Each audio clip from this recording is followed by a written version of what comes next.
नमस्कार दोस्तों, ज्ञान शक्ति चैनल में आपका स्वागत है।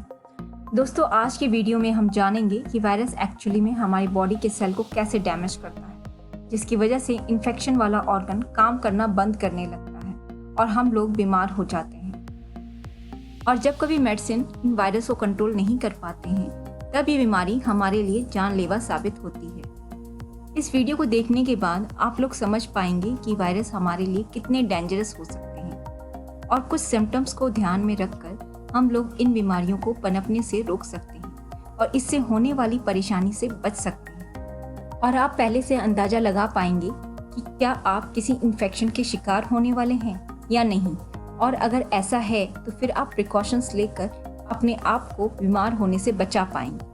और अगर आप बीमार नहीं होंगे तो आपको ऑफिस से छुट्टी नहीं लेनी पड़ेगी और हॉस्पिटल के खर्चे से भी बच पाएंगे।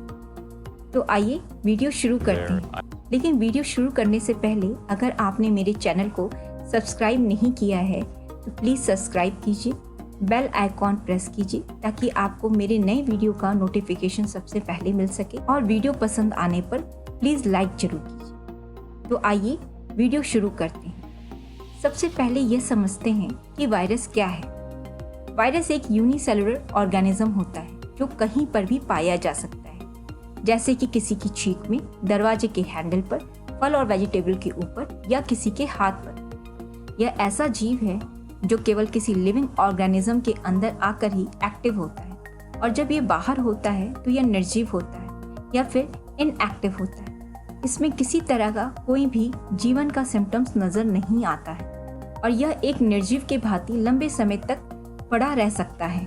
वायरस के सेल के सरफेस के ऊपर एक विशेष तरह के केमिकल से बने हुए तंतु होते हैं जो पूरे सरफेस पर उगे हुए होते हैं और एक की तरह काम करते हैं। और इसी तरह के तंतु हमारी कोशिकाओं के सेल मेम्ब्रेन पर भी होते हैं।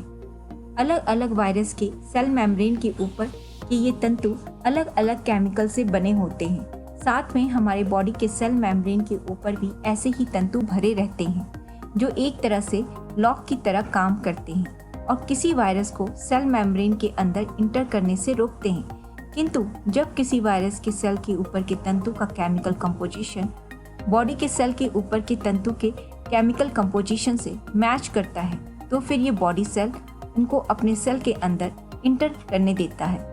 हमारी बॉडी के अलग अलग ऑर्गन के सेल के ऊपर ये तंतु अलग अलग केमिकल से बने होते हैं। यही वजह है कि कोई विशेष प्रकार का वायरस ह्यूमन के किसी विशेष ऑर्गन को इन्फेक्ट कर पाता है। इसका मतलब यह हुआ कि कुछ वायरस जो हमारे लंग्स को इन्फेक्ट करते हैं वो लीवर को इन्फेक्ट नहीं कर सकते हैं। इसको और क्लियर तरह से समझें तो ये कि लंग्स और लीवर को इन्फेक्ट करने वाले वायरस अलग अलग तरह के होते हैं।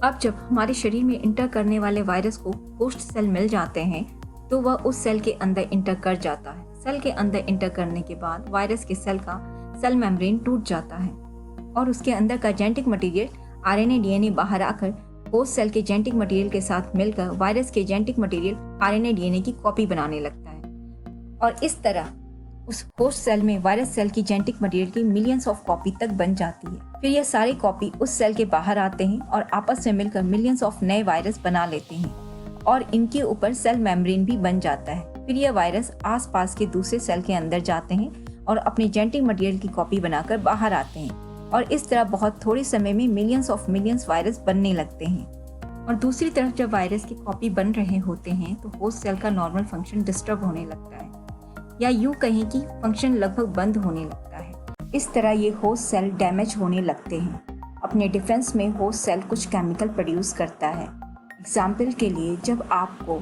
कॉमन कोल्ड होता है तो कोल्ड के लिए रिस्पॉन्सिबल वायरस लंग्स और अपर रिस्पायरेटरी ऑर्गन को इन्फेक्ट करता है। कॉमन कोल्ड का वायरस रिस्पायरेटरी ऑर्गन के सेल के अंदर पहुंचकर अपनी कॉपी बनाने लगता है और आसपास के सेल को भी डैमेज करने लगता है। इस डैमेज से बचने के लिए लंग्स में कफ बनने लगता है, नोज में स्नीजिंग होने लगती है और आंखों से पानी निकलने लगता है। ये सारी चीज़ वायरस से डिफेंस करने के लिए होस्ट सेल के अंदर प्रोड्यूस होती है और बाहर आती है। वायरस इन्फेक्शन से होने वाली बीमारियों से जल्दी ठीक होने के लिए रेस्ट करना चाहिए, अच्छी डाइट लेनी चाहिए। सर डॉक्टर द्वारा रिकमेंड मेडिसिन को लेना चाहिए, लेकिन रेस्ट करना बहुत कारगर होता है। एक्चुअली जो मेडिसिन होती है वो केवल इन वायरस के कॉपी बनाने के प्रोसेस को रोकती है, ना कि इनको किल करती है। इन वायरस को किल करने का काम तो हमारा इम्यून सिस्टम ही करता है। वाइट ब्लड सेल हमारे इम्यून सिस्टम का हिस्सा होता है और वाइट ब्लड सेल इन वायरस से साइज में बहुत बड़ा होता है और इन वायरस को पकड़कर अपने सेल के अंदर प्रवेश करा लेता है।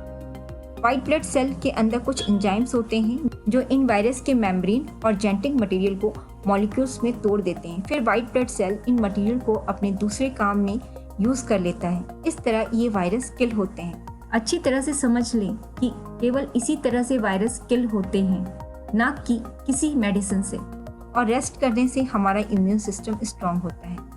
फिर इन वायरस का सफाया बड़ी तेजी से करता है। इसीलिए डॉक्टर भी मेडिसिन के साथ साथ रेस्ट करने के लिए एडवाइस देते हैं। अब बात आती है, आप कैसे समझेंगे कि आप इन्फेक्शन के शिकार होने वाले हैं।